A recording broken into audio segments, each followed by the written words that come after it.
¿Qué tal? Soy José Fernando Martínez Díaz. Soy estudiante de la maestría en Finanzas Corporativas y les vengo a explicar un poco sobre las unidades que hemos estado viendo en la materia de econometría financiera. Vamos a empezar con lo que es la unidad 1 y vamos a empezar con un pequeño significado de lo que es econometría, y nos dice que es una disciplina económica que utiliza modelos matemáticos y estadísticos para analizar datos financieros y predecir el comportamiento de los activos. Por ejemplo, aplicando modelos econométricos podemos estimar la relación entre distintas variables financieras, determinar el precio de una acción en función de una variable, medir la volatilidad del rendimiento de un bono y estudiar propiedades de los rendimientos financieros. ¿Ok? De ahí seguimos con lo que es el coeficiente de correlación y nos dice que es una medida de dependencia lineal entre dos variables. Nos dice que este coeficiente es de bastante uso en la teoría del portafolio y está fundamentalmente ligado al concepto de diversificación. Y aquí tenemos lo que es un pequeño ejemplo en el que nos menciona que tenemos el precio de dos acciones de dos diferentes empresas y llevamos a cabo el cálculo de sus respectivos correlaciones en el índice de mercado. Por ejemplo, obtenemos los siguientes resultados, en el que el primero es 0.30 y el segundo es de 0.8. ¿Okay? Nos dice que, dada esta información, podemos advertir que la segunda acción tiene una dependencia lineal con el mercado más fuerte que la primera acción. Es decir, por ejemplo, el índice de mercado se incrementa en 2%, la acción 1 incrementará solo el 0.6%, mientras que la acción 2 se incrementará en 1.6%. Ahora, es importante notar que como el signo de la correlación es positivo en ambos casos, la dependencia lineal es directa, lo que implica que si el índice cae, el precio de las acciones también lo harán. En un caso hipotético, la acción cuyo precio caerá más será la de la acción 2, ya que tiene un coeficiente de correlación más grande. Continuando con lo que es nuestra explicación, vamos a ver lo que es la regresión lineal. Y nos menciona que la regresión lineal permite predecir el comportamiento de una variable a partir de otra. De ahí tenemos lo que es la relación lineal, en la que nos menciona que debe existir una relación lineal entre las variables independiente y dependiente. Asimismo tenemos lo que es la independencia residual, en la que nos menciona lo que es un residuo, en la que dice que es la diferencia entre los datos observados y el valor previsto. De ahí tenemos lo que es la normalidad. Nos menciona que las gráficas Q menos Q determinan si los residuos se distribuyen normalmente. Los residuos deben caer a lo largo de una línea diagonal en el centro de la gráfica. Continuando lo que son las unidades que hemos visto, vamos a ver lo que es la unidad 2, en el que nos habla sobre los modelos econométricos. Y nos dice que un modelo econométrico es una representación matemática que relaciona variables económicas para analizar fenómenos y hacer predicciones. Nos dice que la principal función de un modelo econométrico es prever el comportamiento de variables económicas, permitiendo a los economistas y analistas tomar decisiones informales. Tenemos lo que son diferentes tipos de modelos. Aquí mencionamos 4 y mencionamos el primero, que es el modelo de regresión lineal, que lo habíamos comentado en la unidad 1, y nos dice que se utiliza para entender la relación lineal entre una variable dependiente y una o más variables independientes. De ahí tenemos lo que es el modelo de series temporales, que se utilizan para analizar datos que se recopilan en intervalos regulares de tiempo, como por ejemplo el Producto Interno Bruto trimestral o los precios de acciones. Asimismo tenemos lo que es el modelo de ecuaciones simultáneas, en el que abordan situaciones donde múltiples variables se influyen mutuamente de manera simultánea, como la oferta y la demanda en un mercado. Y tenemos el modelo del Knowledge Deprived, que son empleados para variables dependientes que son categóricas, como la decisión de compra o no de un producto. Ok, para entender un poquito más lo que es la unidad 2, vamos a ver lo que es un pequeño ejemplo en donde hablamos sobre el salario de un trabajador. Ok, vamos a usar lo que son diferentes variables.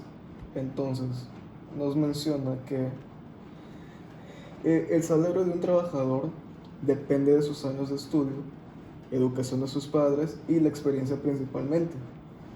De esta forma vamos a podemos construir un modelo econométrico en donde las variables endógenas, la variable endógena es aquella que está influenciada por otras variables del modelo, que en este caso vendría siendo lo que es el salario, mientras que la educación de los padres y la experiencia son variables exógenas, que no están influenciadas con las otras variables. ¿Okay?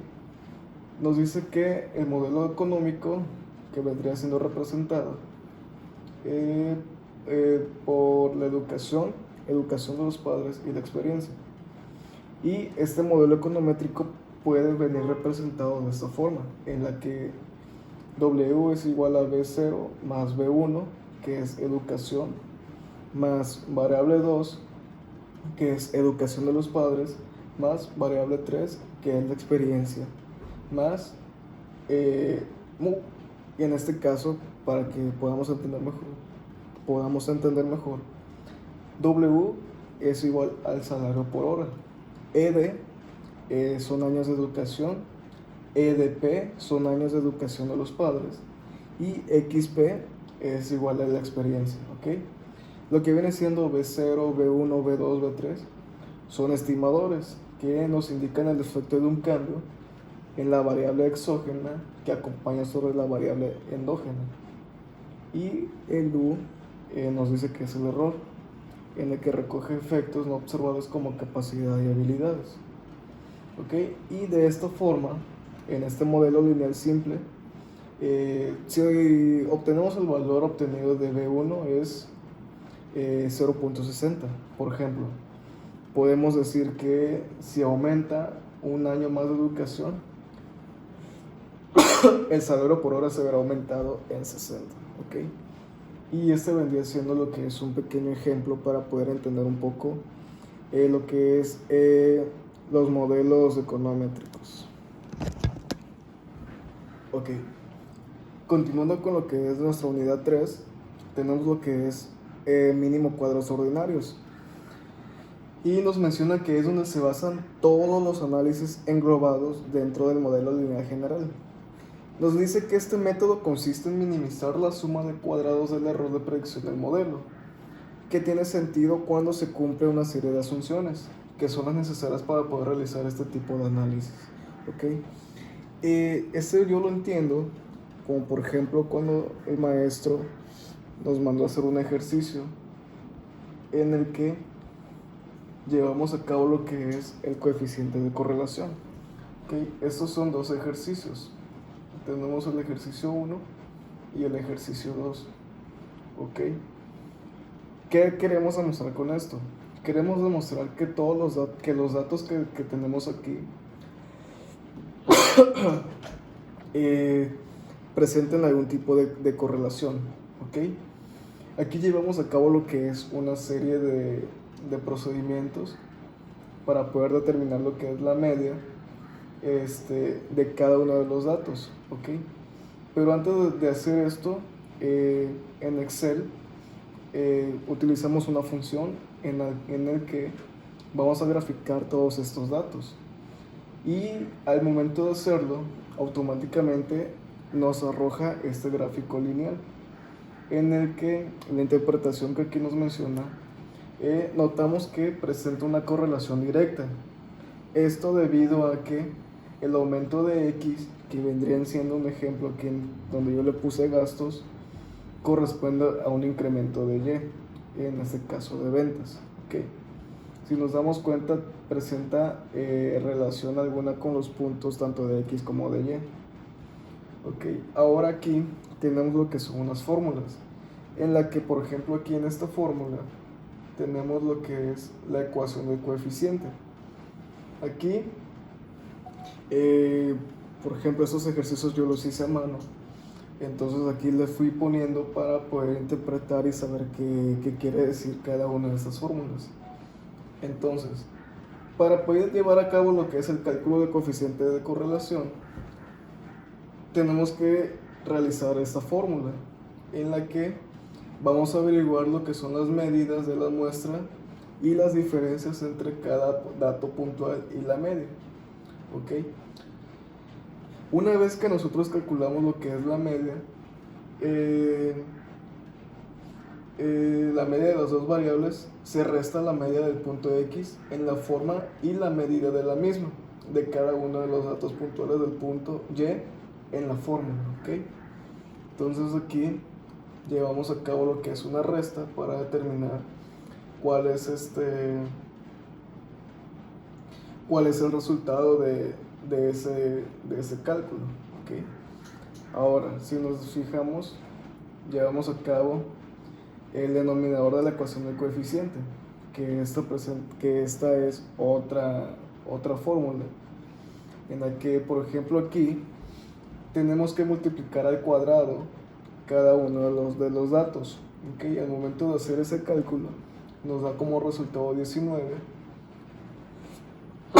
en la variable x, y en la variable y nos da un resultado de 29.5. Esto porque al momento de multiplicar 3 por como se multiplica en el cuadrado, nos tiene que arrojar un resultado. Entonces, multiplicamos el resultado de las expresiones entre sí. En este caso multiplicamos la variable x, el resultado de la variable x con el de la variable y nos da un resultado de 560.5. Ahora, el denominador de esa ecuación quedaría de esta forma, en el que vamos a sacar la raíz cuadrada de ese resultado y nos daría un resultado de 23.67.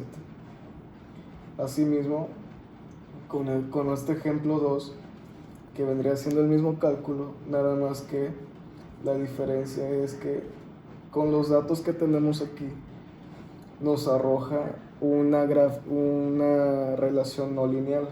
O sea, no tenemos relación alguna con los puntos de las variables. Por ejemplo, en la interpretación nos menciona que no existe relación alguna entre las variables, por lo que no existe una correlación. Y si nos damos cuenta con los diferentes puntos, nos damos cuenta que ningún punto concuerda con ninguna de las dos variables.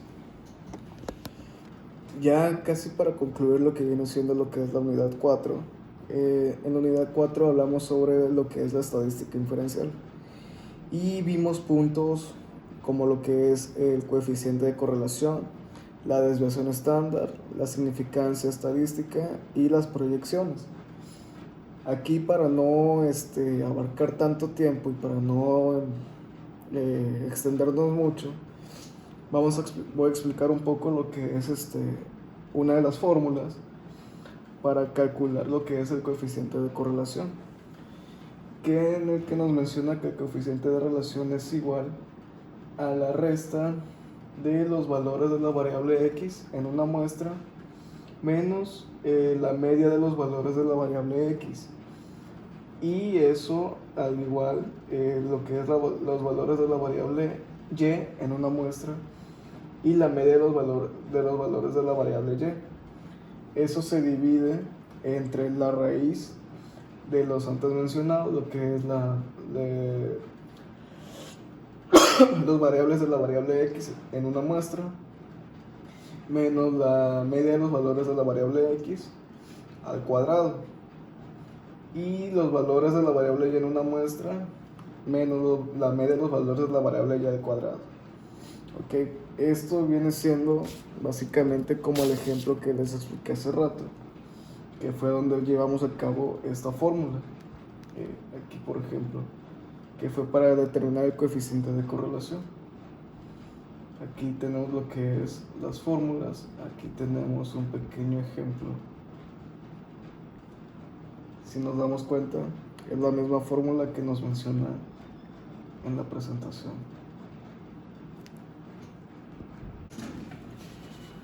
Asimismo tenemos lo que es la desviación estándar y tenemos lo que es la fórmula en la que nos dice que la desviación estándar poblacional es la raíz cuadrada del valor de la población menos la media poblacional al cuadrado entre el tamaño de la población.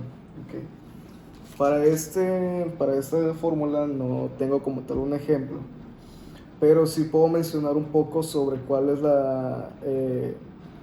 o para qué nos sirve más que nada la desviación estándar.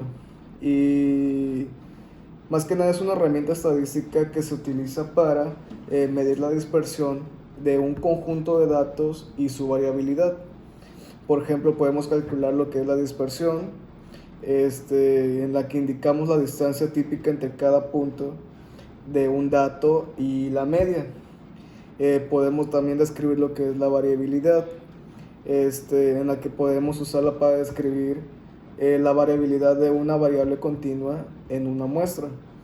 Y podemos utilizarla para comparar datos, en la que podemos comparar dispersiones de diferentes conjuntos de datos y evaluar la consistencia o variabilidad relativa de cada una de ellas.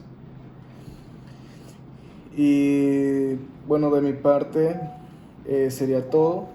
Ha sido un gusto explicarles cada uno de estos puntos que vimos durante este mes, desde donde fue la unidad 1 hasta la unidad 4. Esperando que sea de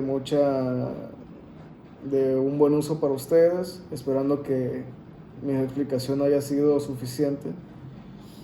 Y pues nada, agradecerle al profesor por la oportunidad y por esta actividad que nos dejó. Muchas gracias.